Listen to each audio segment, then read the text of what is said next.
Hello friends, आज हम बात करेंगे किडनी वाले पेशेंट्स को कौन कौन से खाद्य पदार्थ प्रेफर करने चाहिए, यानी best food products for patients having high creatinine values. इस पर डिस्कस करेंगे।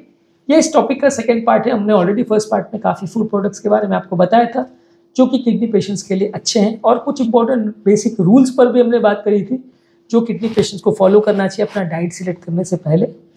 अगर वो टॉपिक आपने नहीं देखा है तब तक तो उसे चेकआउट करिए। आज इस टॉपिक का सेकंड पार्ट करते हैं। टॉपिक पर जाने से पहले जो लोग हमारे चैनल पर नए हैं उन्हें रिक्वेस्ट करूंगा चैनल को सब्सक्राइब करें, वीडियोस को लाइक और शेयर करें। ऑलिव ऑयल को आप हेल्दी ऑयल की तरफ प्रेफर कर सकते हैं। ऑलिव ऑयल को ज़्यादातर गार्निशिंग वगैरह के लिए काफ़ी लोग यूज़ करते हैं।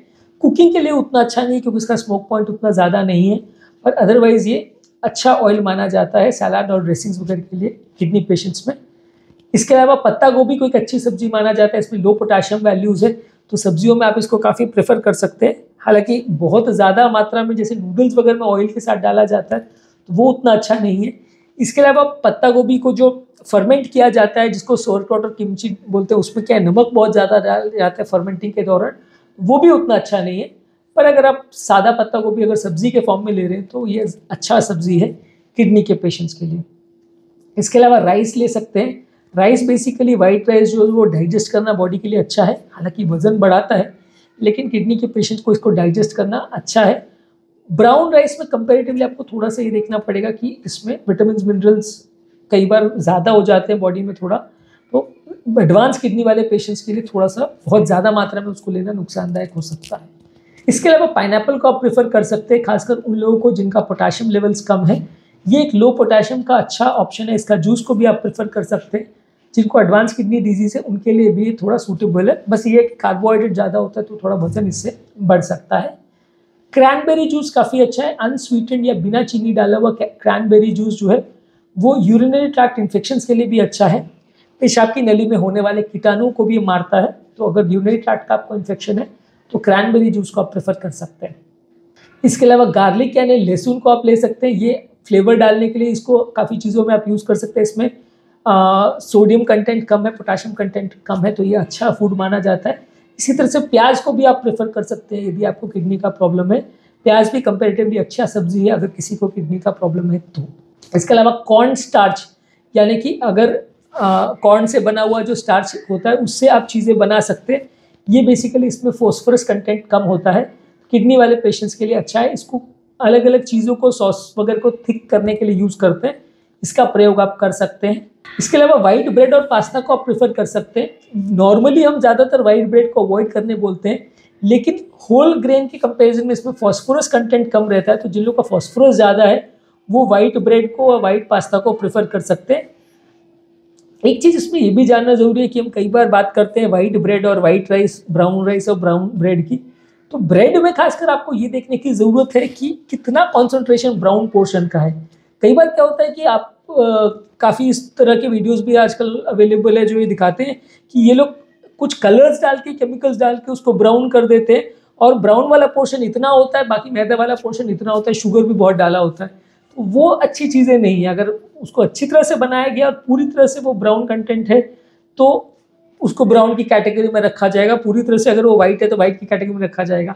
अगर लोग मिक्सचर बनाएंगे तो फिर वो उतना हेल्दी नहीं होता है। तो ये वाइट ब्रेड और ब्राउन ब्रेड का जो इशू है, इसको थोड़ा सा इस तरह से हमें देखने की ज़रूरत है कि वो कितना प्योर कंटेंट है और क्या आपको मिल रहा है, कौन सी कंपनी उसको बना रही है, वो कितना अच्छा प्रोडक्ट बना रही है, उसको थोड़ा आपको देखने की आवश्यकता है। नहीं तो आप चूज़ करोगे वाइट ब्रेड या ब्राउन ब्रेड और फाइनली आपको मिलेगा घूम फिर के वही जो कंपनी आपको देगी, वो कितना ऑथेंटिक है वो कई बार डाउटफुल रहता है।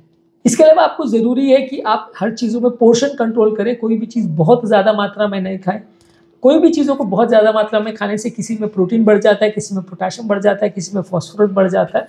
तो मैनेज करके सब चीज़ों को डिवाइड करके खाएं। बैलेंस डाइट पर हमने ऑलरेडी डिटेल वीडियो किया है, उससे आप फॉलो करें तो थोड़ा सा आपको ज़्यादा हेल्दी रहेगा किसी भी तरह की बीमारी से निपटने के लिए।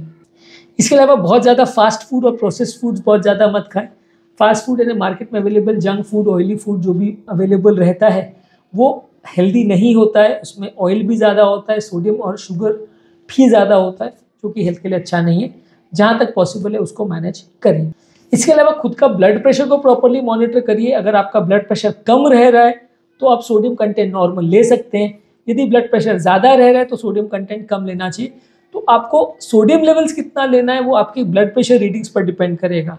ज़रूरी नहीं है कि हर किडनी पेशेंट को लो सोडियम लेना है और हर लो बीपी वाले पेशेंट्स को ज़्यादा सोडियम लेना है। ये केस टू केस वेरी करेगा। कितना आपका ब्लड प्रेशर है उस पर डिपेंड करेगा। मान लीजिए आपका ब्लड प्रेशर 80-90 से नीचे चला गया तो आपको ज़्यादा नमक खाना है। ब्लड प्रेशर अगर 100 to 120-130 के बीच में तो नॉर्मल नमक खाना है। 120-130 से ऊपर अगर आपका ब्लड प्रेशर है तो नमक कम खाना है। तो ये आपका ब्लड प्रेशर खुद ही आप मॉनिटर करके उसको उस हिसाब से डिसाइड करिए कि कितना नमक आपको दिन भर चलेगा। इसके अलावा आपको ज़रूरी है कि सारी चीज़ों को प्रॉपरली मॉनिटर करिए। कई बार क्या होता है कि आप लो पोटाशियम वाली चीज़ें ले रहे हो, सडनली पोटाशियम बहुत कम हो गया। लो फॉस्फोरस वाली चीज़ें ले रहे हो, फॉस्फोरस बहुत कम हो गया। तो वो चीज़ों को प्रॉपरली आपको चेक करना आना ज़रूरी है कि वो कितना बॉडी में रह रहा है। अगर बॉडी में आपका कोई चीज़ बहुत ज़्यादा कम हो गया तो वो दोनों तरह से आपको नुकसान करेगा। इसलिए आपको हमेशा ये ज़रूरी है कोई भी कंटेंट, चाहे वो पोटाशियम है, सोडियम है, फॉस्फोरस है, कैल्शियम है, सब चीज़ को हर बार हर 2-4 महीने में एटलीस्ट मेजर करते रहें।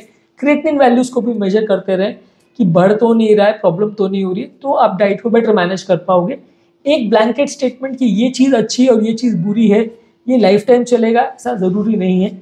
सेम व्यक्ति के लिए अलग अलग टाइम पे अलग अलग क्रिएटिनिन और पोटाशियम और सोडियम के लेवल्स पर डाइटरी रिकमेंडेशंस चेंज हो सकती हैं। तो इस हिसाब से आपको खुद को मैनेज करना ज़रूरी है कि अभी मेरा पोटाशियम इतना है तो मुझे ये खाना है, अभी पोटाशियम कम है तो ये खाना है, फॉस्फोरस इतना है तो ये खाना है, कम हो गया तो ये खाना है। इसको आपको खुद थोड़ा मैनेज करना आना चाहिए, क्योंकि हर बार डॉक्टरों के लिए भी पॉसिबल नहीं होता कि आपको हर 10 दिन में नया डाइट चार्ट बना के दें। अनलेस एंड अनटिल आप हर बार किसी डाइटिशियन को कंसल्ट कर रहे हैं तो वो ज़्यादा कंपैरेटिवली हेल्दी या सेफ रह सकता है। इसके अलावा आप अगर नॉनवेज फूड लेते हैं तो स्किनलेस पोल्ट्री ले सकते हैं, सी फूड को प्रेफर कर सकते हैं। इसमें कंपैरेटिवली एंटी इन्फ्लेमेटरी प्रॉपर्टीज़ और ओमेगा 3 फैटी एसिड्स अच्छा रहता है। स्किनलेस पोल्ट्री में ओमेगा 3 तो नहीं रहता, लेकिन कंपैरेटिवली आपको ट्रांस फैट्स कम रहेंगे, सैचुरेटेड फैट्स कम रहेंगे और ओवरऑल उसमें प्रोटीन आपको हेल्दी मिलेगा। तो आप इनको ज़्यादा प्रेफर करें यदि आप नॉन वेजिटेरियन फूड प्रेफर करते हैं और यदि आपको किडनी का प्रॉब्लम है तो। इसके अलावा आप तरबूज को प्रेफर कर सकते हैं, यानी वाटरमेलन को। इसमें पोटाशियम कंटेंट कम है, हाइड्रेशन को इम्प्रूव करता है, जो कि किडनी पेशेंट्स के लिए अच्छा है। वाइट राइस में कंपेरेटिवली फॉस्फोरस कंटेंट कम होता है, पोटाशियम कंटेंट कम होता है, तो ये इसलिए किडनी वाले पेशेंट्स के लिए अच्छा ऑल्टरनेटिव है। इसके अलावा आप आलमंड मिल्क को ले सकते हैं। रेगुलर दूध में कंपेरेटिवली थोड़ा फॉस्फोरस कंटेंट ज़्यादा रहता है, तो रेगुलर डेली प्रोडक्ट्स के कंपैरिजन में आप बादाम का दूध ले सकते हैं। वो हार्ट पेशेंट्स के लिए और किडनी पेशेंट्स के लिए थोड़ा ज़्यादा अच्छा माना गया है।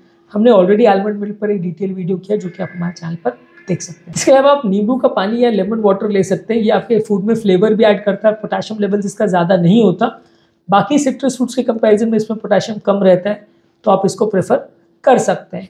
कुछ हर्ब्स और स्पाइसेस जैसे कि तुलसी है, ऑरिगेनो है, पार्सली है, इसको भी आप पसंद कर सकते हैं। यह भी आपके फूड में टेस्ट ऐड करेगा बिना ज़्यादा सोडियम के, तो इनको भी आप यूज़ कर सकते हैं। इसके अलावा रेड ग्रेप्स यानी लाल अंगूर जो है वो पोटाशियम उसमें लेवल कम रहता है, तो किडनी वाले पेशेंट्स उसको प्रेफर कर सकते हैं। क्यूकम्बर यानी खीरा में भी पोटाशियम लेवल कम है, पानी का कंटेंट ज़्यादा है, तो ये भी किडनी वाले पेशेंट्स के लिए अच्छा है। इसके अलावा बॉइल्ड एग आप ले सकते हैं। बॉइल्ड एग में जो वाइट पोर्शन है उसको आप प्रेफर कर सकते हैं, येलो पोर्शन को हटा सकते हैं। तो ये आपका वजन भी नहीं बढ़ाएगा, कोलेस्ट्रॉल भी नहीं बढ़ाएगा और इसमें आपका प्रोटीन भी अच्छा मिल जाएगा। तो इसको आप थोड़ा प्रेफर कर सकते हैं यदि आपको कंपैरेटिवली थोड़ा किडनी का प्रॉब्लम है और पोटाशियम लेवल ज़्यादा है तो। इसके अलावा अगर आपको स्नैक्स को प्रेफर करना है तो पॉपकॉर्न को जिसमें ऊपर से नमक ना डाला गया हो, राइस केक्स को या एप्पल सॉस को, इसको आप ले सकते हैं। यानी कि लो पोटाशियम वाले स्नैक्स को आप प्रेफर कर सकते हैं। मार्केट से कोई भी तली गली चीज़ें आप खाते हैं तो वो नुकसान करेगी।